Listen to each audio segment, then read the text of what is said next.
কাতার প্রবাসী ব্যবসায়ী ও সমাজসেবক এবং কাতার বঙ্গবন্ধু পরিষদের সভাপতি আলহাজ হাসান মাহমুদুর পরিচালনাধীন সেবামূলক প্রতিষ্ঠান আল আসাদ ফর উমরা হজ কাফেলার 25তম বর্ষপূর্তি উদযাপন অনুষ্ঠিত হয়।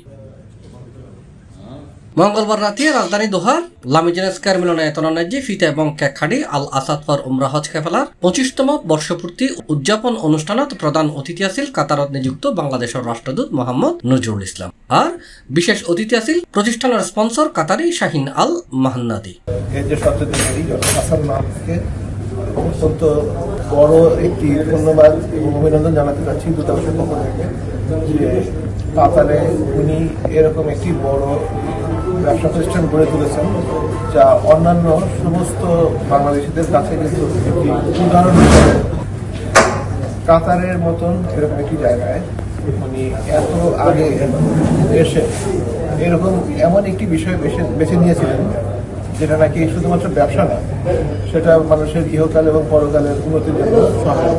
প্রতিষ্ঠানের চেয়ারম্যান আলহাজ হাসান মাহমুদুর সভাপতিত্বে এবং নাসিরউদ্দিন চৌধুরীর পরিচালনায় এই সময় আরও উপস্থিত আছেন বাংলাদেশ দূতাবাসের শ্রম কাউন্সিলর মাসহুদুল কবির ও তন্ময় ইসলাম, দূতাবাস সচিব আব্দুল্লাহ আল রাজি, নাসিরউদ্দিন ও সাজেদুল ইসলাম। মাননীয় দূতাবাস আমাদের এখানে আছে, আমরা অনেক খুশি হয়েছি, ধন্যবাদ রাষ্ট্রদূতকে।